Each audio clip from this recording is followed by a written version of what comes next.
A lot of people have questions regarding knowledge. Okay, so let's go on with that. And where do we start here? Well, we start with a person who essentially criticized the notion that knowledge is something that you have to prove to someone else.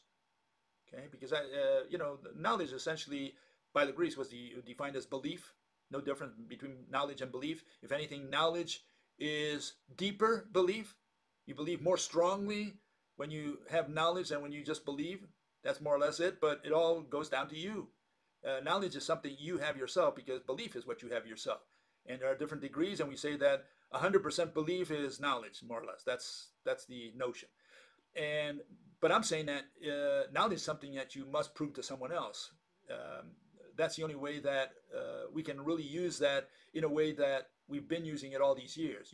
How do you prove knowledge in college? Well, you go up there and you try to persuade the teachers that you know. That means you're going to try to convince them that you know of your beliefs. Okay, that you know what you studied, or you think you know at least. Okay, so this fellow says, no, you don't prove knowledge to someone else. So he says the following, he says, knowledge needn't include proving something to others. Knowledge exists as soon as it is discovered, not as soon as it is proven to enough people. I see.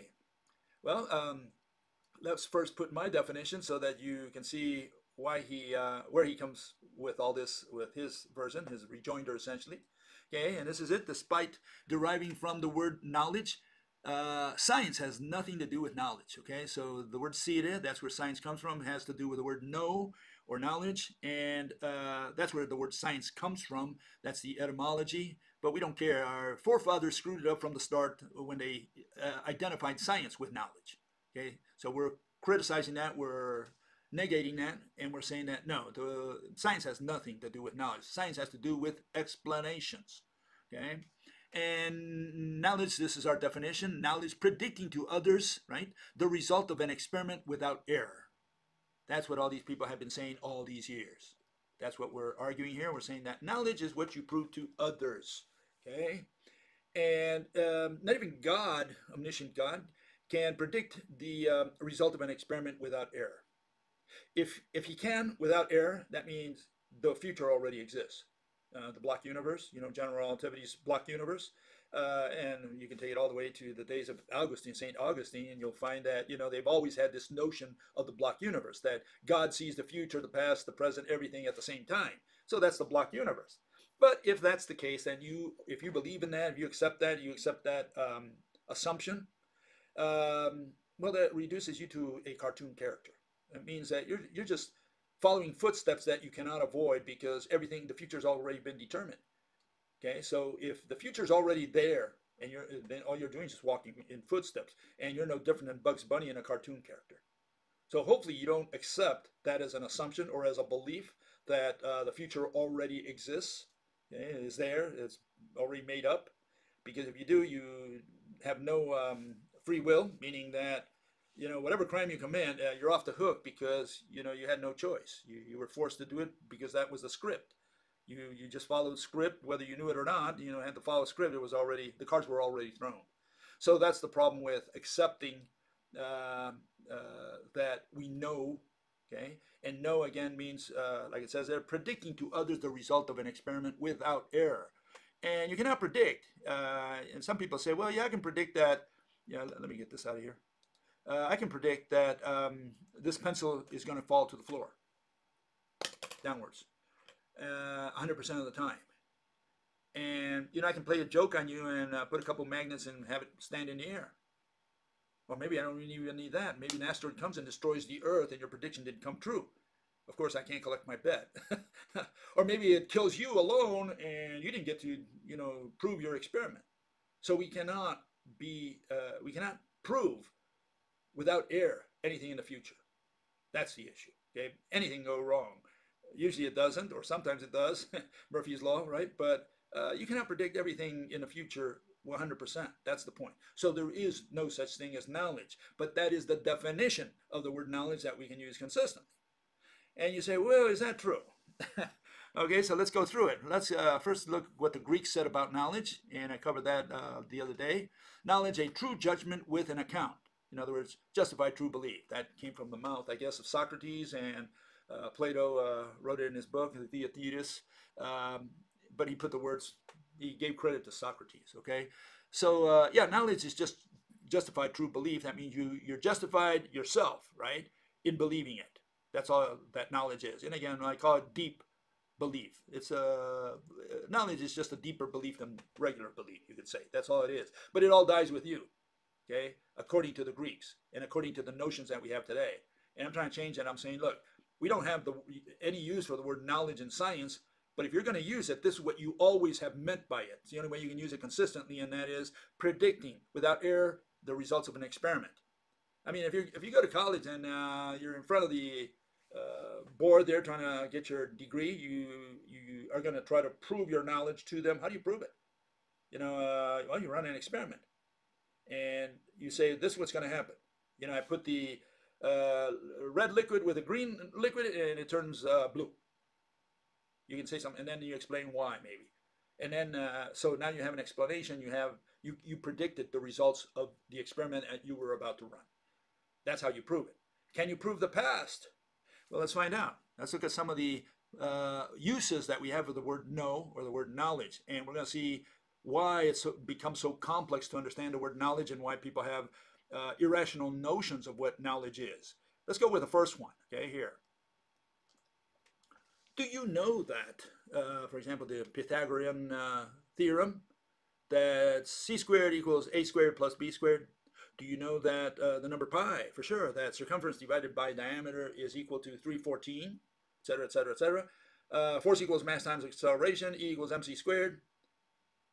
You say, well, I know this. You do you? So what did you just say? What do you mean you know it? What is the definition of knowledge if you're going to say that you know that you know this? So I need a definition of the word knowledge before you can say, I know that this is true or whatever, that I know this. Okay? Maybe you memorized it. Did you run an experiment? How do you know this? Okay? So that's the first one. Did you just memorize it in high school and you say, I know it, meaning you can recite it? So I need a definition of the word know if you're going to use it to say that you know any of these things or any other equation or whatever you find out there. Okay, that's the first one. Let's go with the second one here. Do you know history? Do you know that Alex the Great slept with Hephaestion? Do you know that Caesar crossed the Rubicon in 49 BC? Do you know that Hitler attacked France in 1940? Were you there? I mean, and even if you were there, it's worthless, because are you going to prove it to me? How are you going to prove, for example, that Neil Armstrong, right, stepped on the moon in 1969 today? How are you going to prove that? You're going to run an experiment and say, look, this is the foot of Neil Armstrong and this is how he stepped on the moon in 1969? Is that how it's done? Is that how you prove that man stepped on the moon for the first time? So you can see we're going to use the word know in different contexts here, and what I need is a definition of the word know that includes all of them. If you cannot define it with all of them, then we got a problem, because you cannot say that you know that Neil Armstrong stepped on the moon in 1969, that you know that circumference divided by diameter is pi. You can't say you know, because you haven't defined the word know. I don't know what you mean when you say no. Okay, so that's going to be the issue here. Okay, here's another context, okay? Do you know that you have a head? Do you know that you cut your hand, you're bleeding, that you have two legs, and that there's a wall to your right? Do you know this? Say, yeah, I know. Well, what does it mean?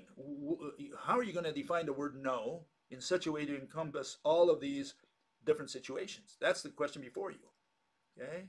Let's see if we get it right. Here's another one, another context. Okay? Do you know that God exists? How about time is warped? You know, space-time?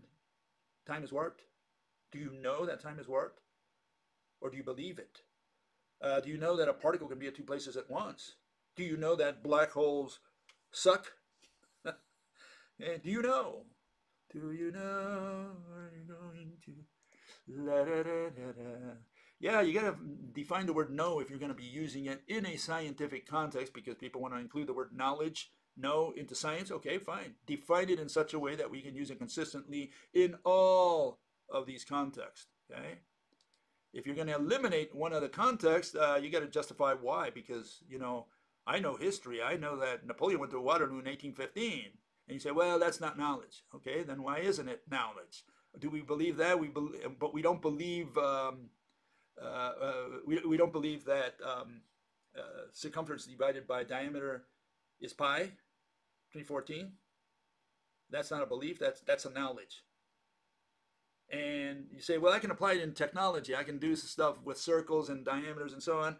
Well, Socrates already killed that one 3,000 years ago. Okay, so just check the theorist, and you'll find that he already tore that notion down. Okay, so you got to read it. Okay. Okay, how about this one? Do you know that a spoon will fall when I let go of it? Do you know this? And you say, well, I do know. Here's a spoon. Okay, little spoon. We let go of it. It falls down. And it turns out that I had air pushing from below just when you threw it. And so you did not know that it was going to fall because it's standing in the air. You say, oh, you tricked me. Irrelevant. Irrelevant, because the issue was whether you knew, whether you could predict the result of that experiment without air. Okay. Do you know that the sun will rise tomorrow? Do you know that there will be an eclipse in a minute there in that situation where the moon is covering the sun? Do you know? What do you mean you know? What's the definition of knowledge? That's the question. Do you know that the plane will crash? Some things we say, well, that's going to happen. And maybe something else happens, and it doesn't happen the way you thought it was going to. Your knowledge was not complete for some reason. Okay, how about this one? Do you know Johnny? Do you know where he lives? Do you know who your boss is? Do you know your left from your right hand, right? Like I said, in other languages, like Spanish and German, they have different words for these types of knowledge. When you know Johnny, they don't use the word know. They have a different word for those, almost in every language. The only one that I know of is English that doesn't have a word for those, which is kind of, it's like acquaintance more than knowledge. Okay. But anyways, again, you got to define the word knowledge in order for us to use it in all these different contexts. Okay, here's another knowledge. And here we're going to be talking about theories. Okay, here it is. Do you know what causes gravity? Is that the same thing as knowing that Napoleon went to Waterloo? I mean, are we talking about the same type of knowledge here? Do you know that a magnet attracts another? Is this knowledge, or are you supposed to provide a mechanism, an explanation, a physical interpretation? Do you know what electricity is? Do you know what prevents the Earth from flying out of the solar system? Okay, these are the questions that you've got to answer if you're going to define the word knowledge and include it within science. And I'm saying the only one that is applicable, and again, there's no knowledge, but the only one that would be applicable is the notion that we have where you prove to someone else your knowledge. If you're on an island all by yourself and you cut your arm, you say, well, I know I cut my arm. I see it, I feel it, I know I cut my arm. I know I have a head. I know I have two arms. I know I have two legs. You know this.